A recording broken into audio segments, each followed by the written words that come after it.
हमारे साथ केंद्रीय मंत्री नितिन गडकरी जी जुड़ गए हैं। नितिन गडकरी जी, बहुत बहुत स्वागत है सर आपका, और जी न्यूज के लिए आपने वक्त निकाला है, उसके लिए बहुत बहुत शुक्रिया सर। नमस्कार। नमस्कार सर। नमस्कार सर। सर, मेरा पहला सवाल आपकी सरकार की तरफ से, सरकार द्वारा, आप द्वारा, आपके कई केंद्रीय मंत्रियों द्वारा, पूरी बीजेपी द्वारा हर बार ये कोशिश की गई कि किसानों के मन में जो कंफ्यूजन है या जो दुविधा है उसे दूर किया जाए। मीडिया ने भी अपना काम किया, तमाम तथ्यों को सामने रखा।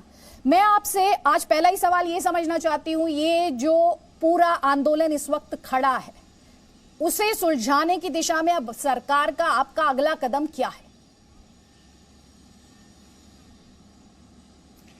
देखो, पहली बात तो ऐसी है कि आज की व्यवस्था में आप एक बात देखिए कि अगर आप फार्मेसी के दुकान में जाएंगे तो दवाई की कीमत जो होती है वो कंपनी तय करती है। दुकानदार कहता है कि मेरी दवाई की कीमत ये है, आपको खरीदना है तो खरीदो।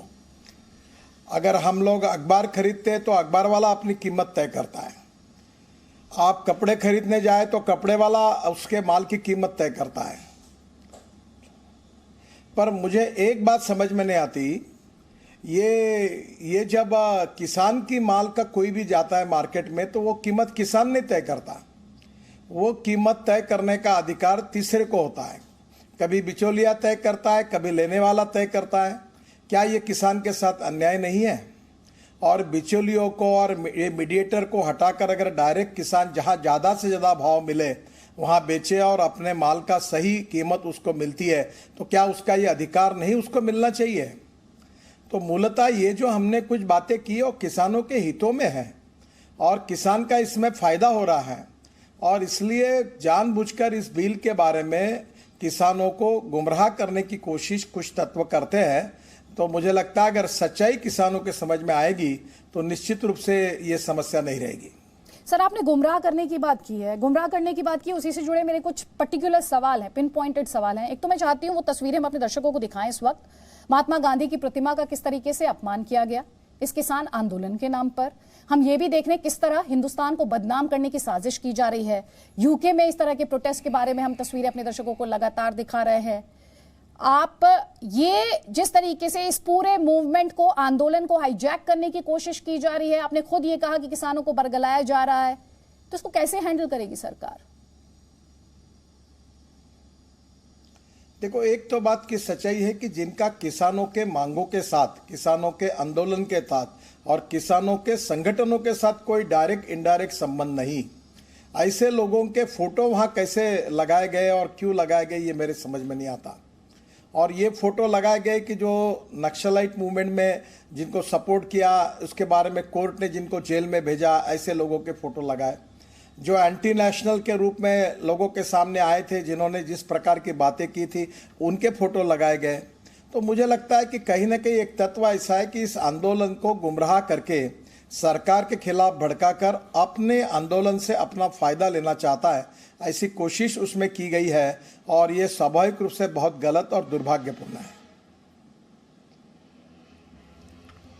तो नितिन गडकरी जी, आपने खुद ही हम वो तस्वीरें भी थोड़ी देर पहले अपने दर्शकों को दिखा रहे थे, उसे लेकर मैं सवाल भी पूछ रही थी कि एक तरफ किसानों का आंदोलन है, दूसरी तरफ ये मेरे पास ज्ञापन भी है सर, ये ज्ञापन भी है, और आप ही के colleague cabinet minister Piyush Goyal ji ने जी न्यूज से ये कहा भी सर, ये मेरे पास ज्ञापन है, ये 14 नवंबर 2020 को दिया गया था सर। देखिए, इस बात को दोहराते हुए कि किसानों के आंदोलन के साथ पूरा हिंदुस्तान, पूरा भारत और सरकार भी खुद बहुत उसको संवेदनशीलता के साथ हैंडल कर रही है। लेकिन सर, इसमें ये एक डिमांड थी, 6 डिमांड, जिनमें से एक डिमांड जो है वो इसका पॉइंट नंबर 6 है, वो ये कहता है कि विड्रॉ यानी वापस ले लीजिए सारे केसेस फार्मर लीडर्स से, पोएट से, लॉयर्स से, राइटर्स से, human and democratic rights activist से। सर, किसानों का इस सब से क्या लेना देना है? जब इस तरह की डिमांड्स आती हैं तो तभी ये जो कंफ्यूजन, बरगलाना किसान को या उसके आंदोलन को हाईजैक करने वाले सवाल खड़े होते हैं, और इसीलिए मैं आपसे सवाल कर रही हूं। देखिए, पहली बात तो है कि किसानों के फसल जो होती है उसके कीमत को लेकर, उसके बारे में वो कहाँ बेचना, कहीं नहीं बेचना, उसको बातों को लेकर मैं किसानों के संबंध की जो कुछ बातें इस आंदोलन के साथ जुड़ी होगी है, जिसके लिए किसान अगर आंदोलन कर रहा है तो लोकतंत्र में उनका अधिकार है, मैं उसको समझ सकता हूँ।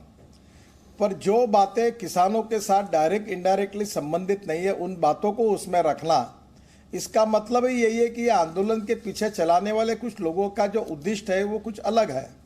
और ये बात जो है ये किसानों की भावनाओं का उपयोग करके इस आंदोलन को अपने विशिष्ट रूपी के उसकी मूवमेंट को एक रंग देने का जो प्रयास चल रहा है, ये किसानों के अधिकारों के साथ भी एक अपमान है। और ये कोशिश करने वाले लोग हैं वो गलत तरीके से इसको इस्तेमाल कर रहे हैं, ये बात निश्चित है और किसानों ने उससे सावध रहना चाहिए। इतना ही मैं निश्चित रूप से किसानों को आह्वान करूंगा। नितिन गडकरी जी, अब आप समाधान कैसे करेंगे सर? आपने पहले सवाल के जवाब में भी आपने कहा कि किसानों के इन कंसर्न्स को हमने एड्रेस किया है, किसान के जेन्युइन हित को देख के हम ये सारी कोशिश अपनी तरफ से कर रहे हैं, लेकिन एक तरीके का डेडलॉक, अगर हम इसे कह सकते हैं, एक तरह का डेडलॉक है। सरकार अपनी तरफ से इस डेडलॉक को सुलझाएगी कैसे? इस वक्त जो एक स्टैंड स्टिल पे खड़ा है ये पूरा मामला, उस दिशा में पहला कदम क्या है? देखिए, पहली बात तो ऐसी है कि पहली बात हम किसानों को बार बार ये समझाने की कोशिश कर रहे हैं। और मैं आपको बता दूं, मैं भी किसान हूँ, गन्ने उत्पादक किसानों में, सब्जियां, ऑर्गेनिक फार्मिंग में काम करता हूँ। अब मेरे घर पर सब्जियां होती है, पहले मैं बाजार में बेचता था तो मुझे 8% बिचौलियों को, दलालों को बीच में देना पड़ता था। और अभी आज मैं डायरेक्ट नागपुर में राणा प्रताप नगर में एक किसान बाजार है, शेतकरी बाजार बोलते हैं उसको, उसमें देता हूं तो मुझे मार्केट से 10 रुपये ज़्यादा रेट भी मिलता है और उसके साथ साथ 8% जो मेरी बिचौलियों के तरफ जो देना पड़ता था वो भी नहीं मिलता। तो मुझे 1 किलो के पीछे 12 से 15 रुपये किलो ज़्यादा मिल रहा है। क्या मेरा ये अधिकार नहीं है? ये किसानों का फायदा नहीं है? तो पहली बात तो ऐसा है कि किसानों को जहां भी ज़्यादा भाव मिले वहां उसको माल बेचने का अधिकार, जैसे फंडामेंटल राइट है वैसा उसका अधिकार है, इसमें किसान का फायदा है। दूसरी बात एक समझ लीजिए कि हमारी ज़मीन, आज किसान के पास बीज खरीदने के लिए पैसा नहीं, खाद खरीदने के लिए पैसा नहीं है, ज़मीन उसके लिए नांगरटी करने के लिए खर्चा नहीं है, पैसा नहीं है, ज़मीन बंजर पड़ी हुई है, तो क्या दूसरा किसान आकर उसको बोलता है कि मैं पूरा खर्चा उठाऊंगा, मैं बीज लगाऊंगा, पानी लाऊंगा, फर्टिलाइजर लाऊंगा और जो उत्पादन मिलेगा उसमें खर्चा निकालने के बाद आधा प्रॉफिट तुमको देगा, आधा मैं लूंगा? तो मुझे लगता है इसमें किसान का भला नहीं है। इसको आप कारपोरेट और कॉन्ट्रैक्ट कहकर क्यों बदनाम कर रहे हैं? अब किसान हमारे यहाँ विदर्भ में आत्महत्या कर रहे हैं, उनके पास कोई वर्किंग कैपिटल नहीं है, उनकी हालत खराब है और इसलिए किसानों का ये अधिकार है और इसलिए इसमें किसानों का हित है। तो मुझे ऐसा लगता है कि अगर किसान बातचीत के लिए आए, जो तीनों बिलों के बारे में कहना है उस एक एक विषय पर चर्चा करें। अगर ये पार्लियामेंट में दोनों सदन में जब आया था तब भी चर्चा हुई थी, सभी पार्टियों ने इस पर सुझाव दिया था, सरकार ने उसको स्वीकार किया था। आज भी सरकार ओपन माइंडेड है, इसमें भी किसान, अगर किसानों के हितों की कोई नई 4 बातें सामने आती है तो किसानों को मैं विश्वास देना चाहता हूं कि सरकार की ओर से हम उसको स्वीकारने के लिए भी तैयार है और हम चर्चा करके ये मामला निपटाएंगे। हमें किसानों को मैं आह्वान करूंगा कि हमारे बीच में अगर संवाद होगा तो विसंवाद नहीं होगा और विसंवाद अगर नहीं होगा तो वितंडवाद नहीं होगा। जब सरकार ने संवाद के लिए अपने दरवाजे खोले हैं तो किसान आए, हमारे कृषि मंत्री नरेंद्र तोमर जी, वाणिज्य मंत्री पीयूष गोयल जी सबसे बात करें, आवश्यकता पड़ी है तो हम प्रधानमंत्री जी के कहेंगे और निश्चित रूप से हम इसमें से मार्ग निकालेंगे और किसानों को हर समय न्याय देने का ही प्रयास हमारे सरकार का रहा है। हम किसान के विरोधी नहीं है, तो गांव गरीब मजदूर किसान का कल्याण हो, यही हमारा प्रमुख कार्यक्रम है। नितिन गडकरी जी, आपने संवाद शब्द का इस्तेमाल कई बार किया है इस बातचीत में भी। आप संवाद की बात कह रहे हैं और सरकार ने फैक्चुअली अगर मैं बात करूं तो 6 राउंड का संवाद किया भी है, लेकिन आप किसानों को कन्विंस कर नहीं पाए हैं। आप जिसके हित की बात कर रहे हैं, जिस अन्नदाता के हित की बात कर रहे हैं, वो आपसे कन्विंस नहीं हो पा रहा है सर, वो आपकी बात मान नहीं रहा है। ऐसा क्यों हो रहा है? पहली बात तो मैं आपके बात से सहमत नहीं हूं। इस पूरे तीनों बिलों का समर्थन करने वाला बहुत बड़ा किसानों का वर्ग देश में है और उन्होंने इसका स्वागत भी किया है। एक बात जरूर है कि पंजाब और हरियाणा में कुछ संगठनों ने, किसानों के संगठनों ने इसका विरोध किया है और उनसे चर्चा करके ये सच्चाई उनको बताकर हमारा आज भी विश्वास है कि हम उनको समझा सकते हैं, कन्विंस कर सकते हैं। अगर ये समझ लीजिए कि 4, 5, 6 मीटिंग में नहीं हुआ तो और बैठेंगे और चर्चा करेंगे, एक्ट वाइज, कलम वाइज प्रेजेंटेशन करेंगे, एक एक कलम का फायदा क्या हो रहा है वो सब बताएंगे और उसके बाद में निश्चित रूप से हम किसानों का इसके साथ जो समाधान है वो करके करेंगे, ये मैं विश्वास के साथ देता हूँ। मैं कृषि मंत्री जी को सुझाऊंगा कि लैपटॉप पर पूरा प्रेजेंटेशन तैयार करके टीवी स्क्रीन पर रखकर एक एक कलम उसके परिणाम, किसानों का उसका अधिकार, उसके साथ कहाँ उसकी समस्या है, इसकी चर्चा करेंगे। हाँ, एक बात जरूर है कि पूर्वग्रह दूषित होकर ना आए, पूरे एक एक सच्चाई के कसौटी के आधार पर आकर इसका विचार करके मेरा विश्वास है कि हम निश्चित रूप से किसानों को समझा पाएंगे, ये मेरा विश्वास है। और किसानों के संगठनों ने इसके लिए सहयोग करना चाहिए, यही मैं उनसे अनुरोध करूंगा। आप सोल्यूशन की बात करें सर, बहुत बड़ी जी न्यूज़ को पूरे हिंदुस्तान में क्या 160 से ज़्यादा देशों में देखा जाता है और आपको इस वक्त भारी संख्या में लोग देख रहे हैं और किसान भी देख रहे हैं। वो किसान जो आपसे येस और नो में जवाब मांग रहा है, आप उससे आज इस मंच से क्या कहना चाहते हैं? देखिए, पहली बात तो ऐसे किसानों के हितों में कोई बिल और कोई कानून नहीं आना चाहिए। क्या किसानों को उसका माल बेचने का अधिकार नहीं है? मैंने आपको अभी सवाल पूछा कि आपके टेलीविजन पर अगर जी में अगर एडवर्टाइजमेंट किसी को देना है तो एडवर्टाइजमेंट का रेट आप तय करती है। अगर हम फार्मेसी के दुकान में जाते तो दवाई क्या भाव से लेना है वो दवाई वाला तय करता है। अगर हम कपड़े के दुकान में जाते हैं तो कपड़े वाला अपना भाव तय करता है। अगर हम रेलवे में बैठते तो रेलवे का टिकट रेलवे तय करती है। अगर हम हवाई जहाज में बैठते तो हवाई जहाज का टिकट हवाई जहाज वाले तय करते हैं। फिर किसान के गेहूं, चावल, सब्जी, इसके भाव किसान ने तय नहीं करने चाहिए? क्या ये तय केवल मार्केट के बिचौली और व्यापारी करेंगे? और इसलिए मैं आपको बता दूं, ये किसानों का अधिकार है। और मैंने खुद का उदाहरण आपको बताया कि मार्केट से मुझे सब्जी के भाव 10, 12 से 15 रुपए ज़्यादा मिले। आपके रिपोर्टर को भेजकर मेरे गांव से लेकर आप दुकान तक आप शूटिंग कराइए और पूछिए सबको कि हमारे यहाँ नागपुर के कृषि उत्पन्न बाजार समिति में जो भाव सब्जी का है उससे मुझे 15 रुपये ज़्यादा मिला।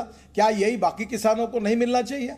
और अगर ये किसानों को ज़्यादा भाव मिल रहा है तो ये किसानों के साथ अन्याय कैसा है? ये किसानों का इसमें नुकसान कैसा है? तो मुझे लगता है कि अभी मैं गन्ने का, मेरा 3 चीनी मिलें चला तो हमारे यहाँ गन्ने के लिए 1 एकड़ में 20,000 रुपये खर्चा करना पड़ता है। किसान आत्महत्या करे, उनके पास पैसे नहीं है, तो हम कोई अच्छे किसान को बोलते हैं कि भाई ये खर्चा तुम करो, इसकी खेती आज इसके पास पैसा नहीं है, और जब गन्ना निकलेगा तो खर्चा काट कर आधा पैसा किसान लेगा, आधा तुम लो। यही कॉन्ट्रैक्ट फार्मिंग का कंसेप्ट है। ये क्या किसान के लिए फायदा नहीं होता? हमारे एक उद्योग जब अड़चन में आता है तो दूसरा व्यक्ति आकर उसके साथ जॉइंट वेंचर करता है और उस उद्योग को नुकसान के बाहर निकलता है और दोनों का भी फायदा होता है। तो क्या ये किसानों को ऐसा फायदा नहीं मिलना चाहिए? और इसको कहकर उद्योगपति, बिचौलियों झूठी बातें कह के किसानों को गुमराह करना उचित होगा? आखिर ग्राउंड लेवल पर, ग्रास रूट लेवल पर सच्चाई क्या है? ये सच्चाई न समझते हुए, देखो, आप अगर कहते ही रहेंगे, बोलते रहेंगे तो फिर तो सोल्यूशन निकल नहीं पाएगा। तो मेरा अनुरोध है कि आप सच्चाई को चेक करो, एक एक कलम को चेक करो, और उसके बाद में अगर इसके बाद भी लगता है कुछ सुझाव चाहिए तो वो भी बताओ, वो भी हम करेंगे, उसके लिए भी हम तैयार हैं। सर, एक बहुत अहम पहलू जो किसान आंदोलन से ही जुड़ा हुआ है वो ये है, जो हिंदुस्तान को इंटरनेशनल लेवल पर, अंतर्राष्ट्रीय मंच पर बदनाम करने की साजिश हो रही है। किसान के नाम का इस्तेमाल किया जा रहा है, लेकिन ये जो एंटी इंडिया लॉबी है, जो हम अभी थोड़ी देर पहले वॉशिंगटन डीसी में महात्मा गांधी की प्रतिमा का अपमान हो, या फिर जो ये खालिस्तानी एलिमेंट्स हैं, किसानों के इस मूवमेंट का इस्तेमाल भारत के खिलाफ प्रोपेगेंडा, एजेंडा चलाने के लिए कर रहे हैं, सरकार उससे कैसे निपटेगी? क्योंकि ये यूके के एमपीज हैं जो इस मामले पे बात करना चाहते हैं। यूएन के सेक्रेटरी जनरल अंटोनियो गुटेरेस के स्पोक्स पर्सन इस पर बोल चुके हैं। उन सब से आप कैसे निपटेंगे? देखिए, मैं आपको एक बताता हूं कि हमारे देश के अंतर्गत प्रश्न जो है, समस्या है, उसके बारे में निर्णय करने का अधिकार हमारे देश का है, यहाँ की जनता का है। हमने कभी ये नहीं कहा कि पाकिस्तान में कौसा निर्णय कैसा होना चाहिए। मैं ये मानता हूं कि हमारे देश के किसानों की समस्याओं का सरकार के बीच में और किसानों के बीच में ये प्रश्न और समस्या है। ये समस्या में यूके कहाँ से आता है, ये समस्या में यूनो कहाँ से आता है, ये समस्या में इंटरनेशनल कम्युनिटी कहाँ से आती है। और ये मुझे बताइए कि हमारे देश में अगर कोई आंदोलन करेगा तो इसके ऊपर, जैसे कोई आज वो बोल रहे हैं, तो उनके यहाँ अगर कोई समस्या है तो उसके ऊपर हमने बोलना भी उचित नहीं है, हम कभी नहीं बोलते। तो मुझे लगता है एक देश ने दूसरे देश के समस्याओं के बारे में बोलना, हस्तक्षेप करना गलत बात है। ये इंटरनेशनल रिलेशनशिप की दृष्टि से भी गलत बात है। और ये एक बात जरूर है कि आप ये सच्चाई को जानते हैं कि कुछ एक माइक्रोस्कोपिक माइनॉरिटी है जो नक्सलवाद का समर्थन करती है, जो माइक्रोस्कोपिक माइनॉरिटी है वो इस देश में आतंकवादी और आतंकवादियों को समर्थन करती है, एक माइक्रोस्कोपिक माइनॉरिटी है जो नक्सलवाद को लेकर जो काम कर रहे हैं उनकी रिहा की मांग करके उनका समर्थन करते हैं। इन लोगों ने अपनी बातों को रखने का लोकतंत्र में उनको भी अधिकार है, पर किसान आंदोलन के आड़े रहकर अपनी बातों को कहकर किसानों का उपयोग करना और उसको गुमराह करना ये गलत है। मैं किसानों से आह्वान करूंगा, किसान संगठन को आह्वान करूंगा कि आपके नाम का, आपके संगठन का और किसानों का दुरुपयोग अगर कुछ संगठन कर रहे तो उनको अपने से बाजू कर दो। आपका आंदोलन लोकतंत्र में करना, आप किसानों की मांगों को लेकर करो, आपका वो अधिकार है। हम उसके लिए आपसे चर्चा करने के लिए तैयार है, पर कुछ गलत तत्व अगर आपके आंदोलन में घुसकर अगर ऐसी कोशिश कर रहे हैं तो उनको आंदोलन के बाहर करना ये किसान संगठनों का और किसानों का काम है और उन्हें निश्चित रूप से करना चाहिए। ये किसानों के हित में है, आंदोलन के हित में, इतना मैं स्पष्ट रूप से उनको बताना चाहता हूँ। आपने बहुत डिटेल में बात की, क्योंकि यही दोनों, ये जो दो पहलू हैं जिसके तहत किसानों के इस आंदोलन को हाईजैक किया जा रहा है। एक तो ये इंटरनेशनल साजिश हिंदुस्तान के किसानों से भी और हिंदुस्तान को बदनाम करने की भी, और दूसरा किसानों के आंदोलन में आपने खुद ही वर्ड यूज़ किया, नक्सली सोच से जुड़े चेहरे। आप कह रहे हैं कि किसानों को खुद को इनसे डिसोसिएट करना चाहिए। सर, लगातार किसान नेताओं से बात हुई, उन्होंने ये कहा है, उन्होंने तो यहाँ तक कहा है कि हम इसका सियासी इस्तेमाल नहीं होने देंगे, लेकिन फिर भी बावजूद इसके हम लगातार इस तरह की तस्वीरें देख रहे हैं, हम लगातार इस आंदोलन को हाईजैक होते हुए देख रहे हैं। तो ये जो नक्सली सोच है, इसको कैसे आप टैकल करेंगे, कैसे हैंडल करेंगे? देखिए, नक्सलवाद अब समाप्ति के कगार पर खड़ा है। मैं खुद विदर्भ से आता हूँ, गढ़चिरौली जिला, और हमारा आंध्र, तेलंगाना, छत्तीसगढ़ और ये सब महाराष्ट्र की सीमा के बीच में मैं नज़दीक में रहता हूँ। अब लगभग नक्सलवाद समाप्ति के कगार पर खड़ा है और इसलिए जो लोग इसको सपोर्ट कर रहे थे, अब उनके नाम आप भी दिखा रहे, फोटो दिखा रहे, मैं उनके नाम भी लेना नहीं चाहता। कोर्ट ने भी उनके बारे में कहा है, कुछ लोगों के बारे में उनको पर कोर्ट ने उनकी जमानत देने से भी इनकार किया है। हिंदुस्तान की लोकतंत्र की व्यवस्था में जिनका विश्वास है वो कोर्ट के जजमेंट भी देख ले। दूसरी बात, जिन लोगों ने भारत की राष्ट्रीयता के बारे में एंटी नेशनल भूमिका ली है, क्या नारे दिए, ये भी आपको मालूम है, उनके नाम नहीं लेना चाहता। इन लोगों के जो खालिस्तान के समर्थक है, इन लोगों का इस आंदोलन से लेना देना क्या है? इनके फोटो क्यों लाए गए? इनको बीच में क्यों लाया गया? ये मैं 3 एक्ट जो थे, जो हमने पार्लियामेंट में पास किए और जिसका कानून बना है, इन 3 एक्ट में इन 3 संगठनों का डायरेक्ट इनडायरेक्ट क्या संबंध है? कुछ नहीं है। तो ये तो किसानों के आंदोलन को बदनाम करके अपने को घुसाने की कोशिश करने वाले जो एलिमेंट है, इनके बारे में किसान संगठनों ने और किसानों ने इसका सख्त विरोध करना चाहिए और पूरे आंदोलन से उनको बाहर कर देना चाहिए, अन्यथा इस आंदोलन की क्रेडिबिलिटी खराब होगी। इतना मैं किसानों को, जो बेचारे इंडिपेंडेंट इम्पार्शल है और जो सही में इस समय किसान की समस्या के लिए आंदोलन कर रहे हैं, उनको मैं नम्रतापूर्वक आह्वान करूंगा। आपको लग रहा है कि जो आपने ये नक्सली सोच का जिक्र किया और उसको जो राजनीतिक संरक्षण और प्रोत्साहन मिल रहा है, क्योंकि इस पर सियासत भी बहुत हो रही है, वो इस इशू को, जो कि सिर्फ किसानों का इशू होना चाहिए था, उसको और ज़्यादा कॉम्प्लिकेट कर दे रहा है, क्योंकि आपके विरोधी इसमें सियासत का मौका ढूंढ रहे हैं, अपनी खोई हुई ज़मीन को तलाशने का मौका ढूंढ रहे हैं।